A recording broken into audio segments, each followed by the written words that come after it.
Hey everybody, it's your friend the Punk Monk. I am not gone forever.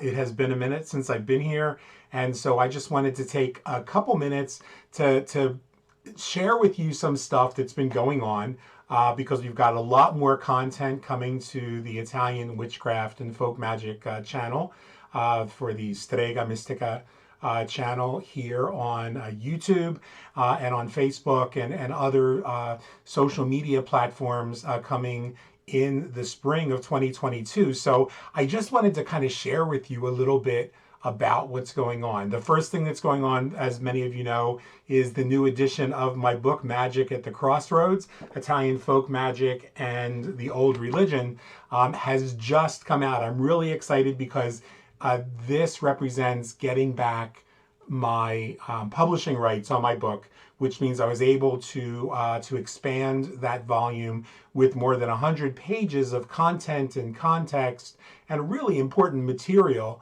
that the publishers felt was somehow a liability for them, and so they removed it in the original the original format. And I'm really excited about that because it really allows you to get a better picture, a fuller picture of who I am and what the work that I do represents. Plus, it gives you better context for the backstory. As many of you know, that book, Magic at the Crossroads, is a book that shares not only the sort of the anthropological story of Italian folk magic and witchcraft and magical practice and esotericism, but also my family story and my personal story. And so I think the context makes all the difference in the world. And tonight, I thought I would share with you a short reflection based on an excerpt from my next book that should be coming out probably this fall, called Songs of the Night Skies, a grimoire of a life well lived. This is going to be an actual grimoire, an actual book of magic spells that I've been working on for the last 2 years, from our personal tradition, from my tradition, that I feel are suitable and appropriate to share with others, so that those who understand our practice, who understand our ways, have a way of plugging that in to their own lives, and more importantly, have a way of being able to integrate that, to make that more personal for you, to adapt those spells and those magical workings for your own personal practice and your own betterment. You see, for me, the value of being an integrative psychedelic medicine practitioner and counselor is that it allows us to move beyond the three competing notions, all delusional in my opinion, in our society. The first delusion imagines that what the primordial minded cultures and those who still subscribe to primitive spiritual notions call God or goddess is an all-powerful, judgy, grotesquely manipulative being outside of ourselves, requiring our absolute subservience in order to achieve some sort of unnecessary salvation of some sort. That group has murdered countless souls in defense of its indefensible religious superstitions. The second delusion, though, imagines that we ourselves are source itself. And by adopting the superstitious constructs of the first group, this group imagines that the purpose of life is to become self-realized, to obtain apotheosis, or to become gods ourselves or goddesses ourselves, rather than understanding the difference, the distinction between being God and being of God, and the problems that come from not understanding the difference between the primitive notion of God, in meaning that, almost a name given to a bunch of different beings, fourth dimensional beings, and beings from other dimensions, that beyond our knowledge, and super powerful beings. And then the 21st century understanding of God as the ground of being, God as sort of source, the allness. Now, the danger of that second delusion is that it ignores the ego and the superego and seldom takes into account the miracles and the opportunities for miracles that exist every day all around us. You see, the third group is similar to that in that it suffers from a delusion of being completely dry, listless, secular. Those people who call themselves militant atheists, for example, disempowered like the first group, that they feel powerless to the whims and machinations of time and space, without any hope beyond for anything beyond this existence. Those folks become distracted by the secularism itself, and like the second group, they miss out on the opportunity for miracles all around them, simply because they don't subscribe to the superstitious gods of the first group. But there is a fourth group, which has existed on the fringes, living beyond the hedge of societal norms, who have experienced an eternal wisdom that offers few answers, but stimulates us to daily ask better questions. It allows us to see ourselves as inextricable parts of the all, while realizing that the identities with which we toy, the ideas of who we are but functions of what the cosmos itself is doing, what the source itself is doing at any time. And interestingly, it's not the second group that was wrong entirely, for indeed we are perfectly expressed avatars of the ground of being, or source. Where they get lost is in not realizing that their gods and goddesses were not source, but likewise are aspects or avatars of source itself. So the only difference is that when you and I function, we are functioning as three-dimensional beings, and they are fourth-dimensional beings. So they can exist outside of time and space and have powers that to us seem supernatural, while we've yet to master that capability.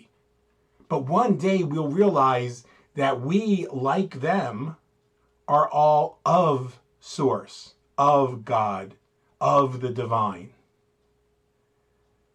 We don't have to compete with one another to become divine. It is our true nature. So the work that I do as an esoteric contemplative, serving as an alchemist and an architect of solutions, if you will, a fatuquiero, as my ancestors would call me, is the magic that I work with, the very same power that's your birthright and mine, I use with the intention of raising the consciousness of source, expressing as me, so that suffering and pain no longer exist for sentient beings. It's my choice, it's my way, if you will, of expressing my power in the world. Not better or worse than anyone else. And in that, I acknowledge something that I read from one of my greatest mentors and influencers as a young man, Alan Watts, who wrote,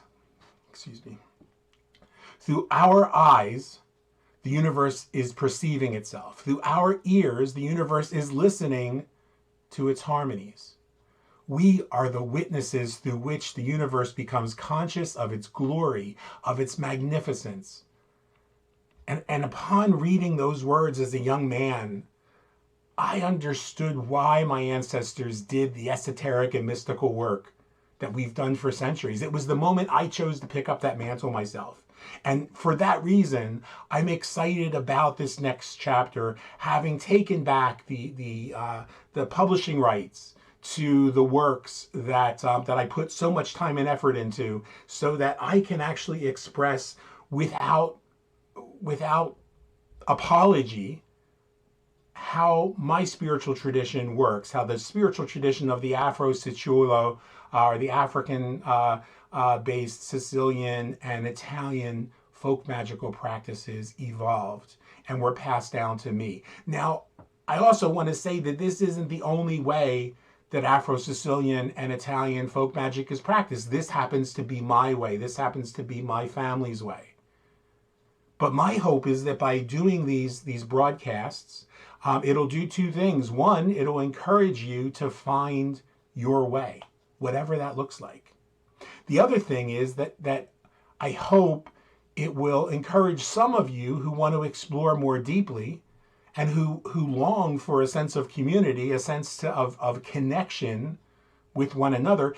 It'll encourage you to join us at the Inner Alchemy Mystery School, where you can be part of a vibrant and vital community of men and women and non-binary people just like you and me. We're an all-inclusive community. As I said, the community is made up of men, women, non-binary people, trans people, cis people, gay, lesbian, straight, bisexual. It doesn't matter. We are family. We come together as family. We embrace one another without judgment as family. And we recognize that we're all on this journey together. But that our journey branches off into explorations just as a family is one unit, but during the course of a day, those family members branch off onto their own specific paths. So too do we encourage one another to go on our own specific paths, to see where life takes us, so that we ourselves can begin to recognize that through our eyes, the universe is perceiving itself, as Watts said. Through our ears, the universe is listening to its harmonies. It's an opportunity for us to become the witnesses through which the universe becomes conscious of its glory, of its magnificence, of its brilliance. And an opportunity, I hope, for you to pick up that mantle that I picked up some 52 years ago this month. And so I appreciate the opportunity. I appreciate the patience you guys had while I was gone, while I was, struggling to get the manuscript once I regained rights to re-edit the manuscript, get it back to the publishing house that's printing it, and get that out to folks. If you're interested in a copy of the book, again, the book is called Magic at the Crossroads, Italian folk magic and the old religion. You can get that by going to inneralchemy.online. I will put a direct link to order the book in the about section, or the description section. And you can get a copy of it signed by me for a limited time while I have copies of the book. Otherwise, I will have those unsigned editions sent directly to you. And I just want to thank everybody for your patience, your support of the channel. Make sure, if this is valuable for you, that you do two things. Like and subscribe, to the channel, of course, but share this with somebody that you think might vibe with this content as well. That's what helps us get the word out there. It's what helps support us in everything we do. And if you think you might be interested in the Inner Alchemy Mystery School, again, you can go to www.inneralchemy.online and you can check out the Mystery School for yourself. There's a 7-day free trial to poke around, see if it's a good fit for you. If you vibe with us, we would love to meet you. If you have any questions, go ahead and put them in the comments below, and I look forward to talking to you soon. Stay well.